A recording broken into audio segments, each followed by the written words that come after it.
the chilies have been sitting in the plastic container. It's sweating, basically, and you see the skin is really loose. I've already peeled these and stuffed them with cheese. And you're going to find that your chilies sometimes just have a mind of their own and they tear apart, and that's okay. Just don't panic. You can use toothpicks, or if you're like me, you can just freeform it and you're going to be okay. But to peel the chili, you just take the skin and just peel. And it should come off really easy. And sometimes you run into chilies that have not charred the skin in certain spots and it won't lift. Just kind of get up as much as you can. It's okay. Nobody's going to die if they have a little bit of skin on their chili. And try to get chilies that are all the same size. And I really like pretty chilies, good quality, nice looking produce. Is really important to me. I don't like blemished, old, wrinkly produce. I don't like my men that way either. Anyway, I've already pre-cut some jack cheese. You can use whatever kind of cheese you want. I think jack cheese is really good. I grew up on this recipe, so that's why I use it.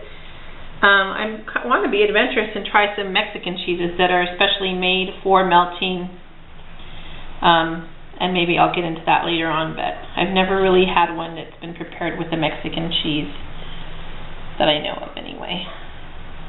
So, see right here I have some pieces that just don't want to come off.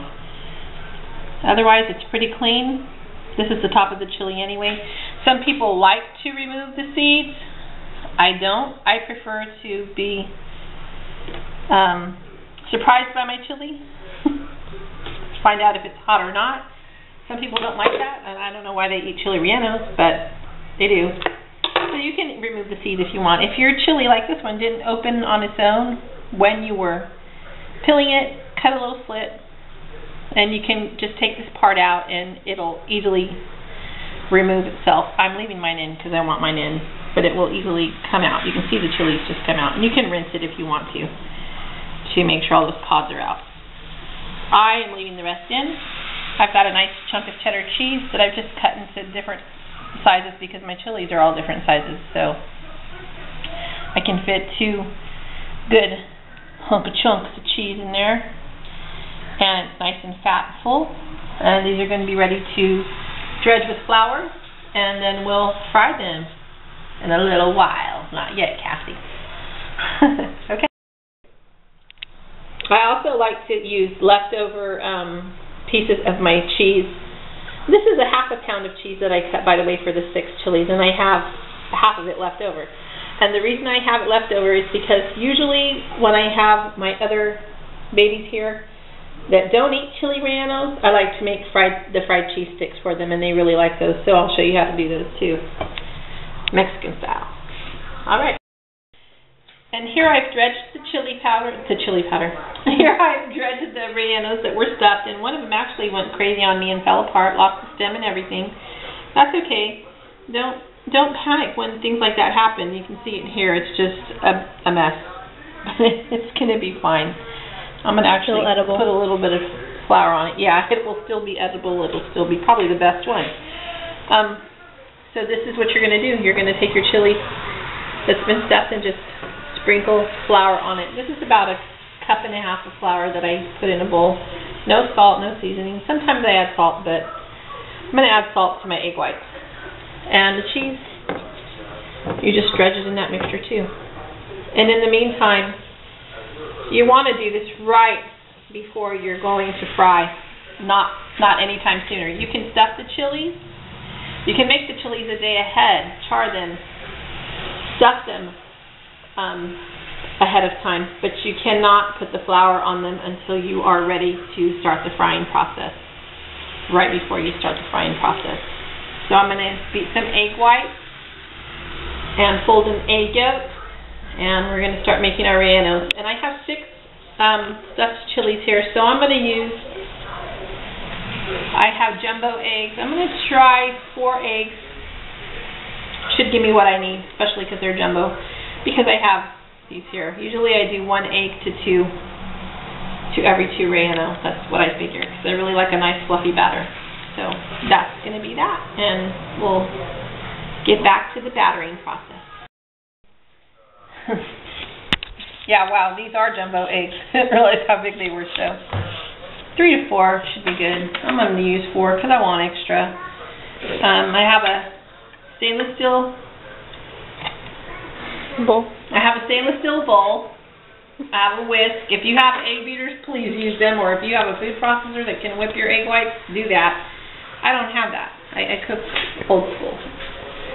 So I'm going to take my yolk and separate it. Make sure my egg white gets into the stainless steel pot. And see, you don't want egg yolk into your egg white because it will not beat to the stiff peaks that you need if you do that. So make sure to be really careful not to get egg yolk into the egg white.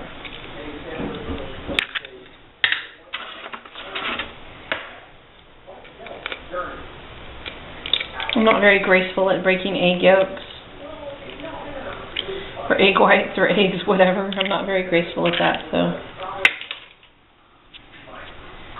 some people are.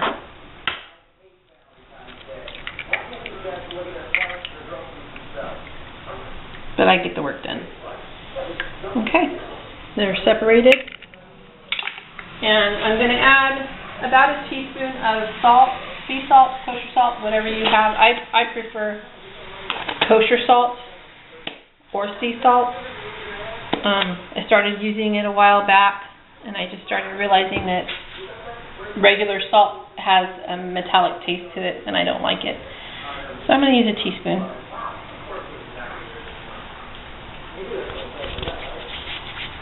And I will taste my egg white to make sure it has enough salt in it. Now I'm going to start beating. We'll get to you when we get to the stiff egg white. Egg white. And I've tasted them. They're flavored enough. You want them like nice consistency, just like this. Stiffer if you can get them stiffer, because once you add these egg yolks that you've gently beaten, they're going to collapse. So you want to fold them in. And folding is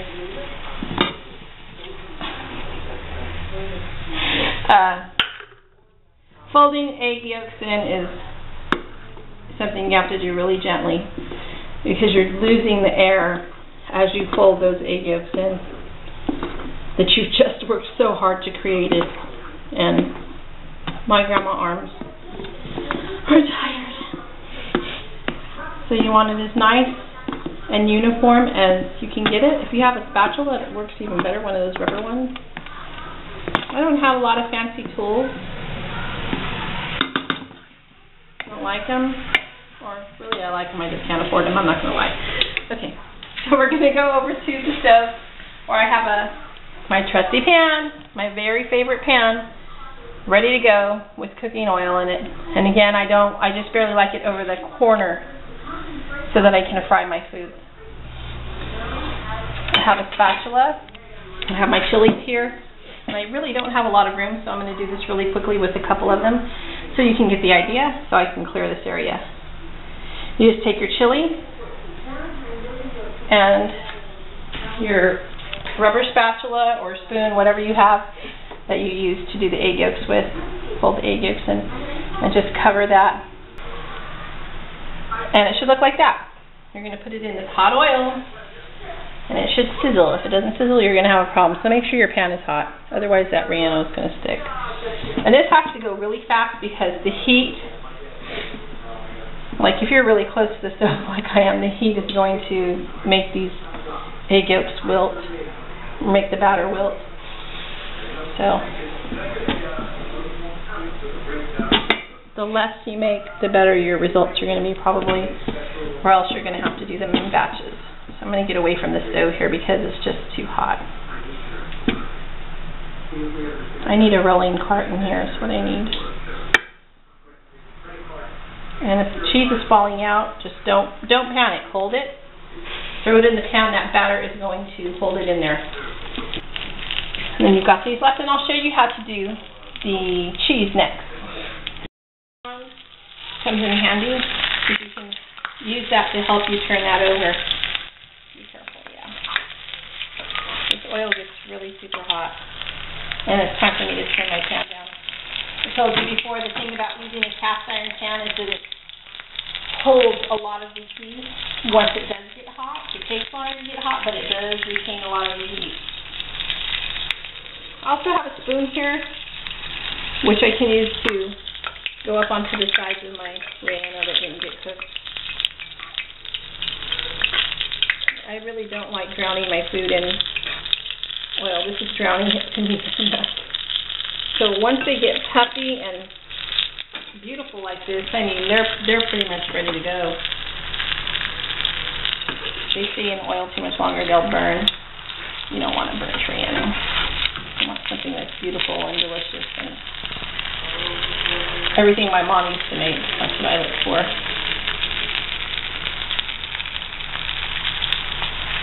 Make sure they're nice and pretty on both sides. And look at that, gorgeous. You can't get that in a restaurant.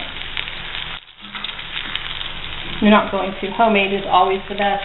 I'm going to drain mine on a rack before I put them in the oven to keep them warm. They're going to deflate, of course, you know, a little. These are really, really pretty, though.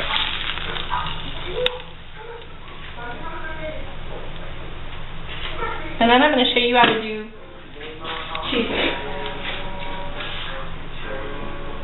I'm going to grab them and dunk them in the cheese just like I did the relleno. Cover them and throw them in the pan. Sometimes they spill over out of the batter. That's okay. Nothing has to be perfect. This isn't the Food Network. This is your kitchen. Trust me, those people make a lot of mistakes. They all didn't start out as Food Network stars. I'm going to do all the cheese sticks right now while the batter that I have is nice and fluffy. That should be ready to go. Gorgeous. Kids really like these. My daughter, who's 11 still, will not eat a chili relleno. I don't care if you paid her money, she probably wouldn't eat one. And a lot of people don't like them, and they've never had them. They don't know what they're missing. Let me tell you what, if you like chili poppers, or what are those, poppers? Yeah? Yeah, jalapeno poppers, you will definitely like chili relleno. It's an adult version of poppers, the grown-up version. There's no breading, although some rellenos I've seen do have a breading, but mine don't. They just have a egg batter. Beautiful. There's some cheese is oozing out and causing problems here. That's okay though. These are going to be done really quick.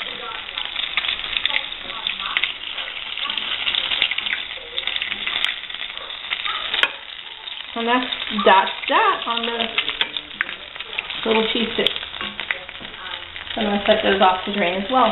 Okay, and we'll be back to finish our sauce and plate up our rellenos because my daughter said she was hungry an hour ago. Should have eaten lunch earlier. Alright guys, see you in a minute. And this is my finished product here. You can see how beautiful that looks on the plate, and this is something that you make for friends who really appreciate Mexican food. They're really going to like this. It's not as hard as people think it is. There are a lot of steps involved, but it's well worth it because the end result is just so good. Hope you enjoy this recipe because I'm about to grub.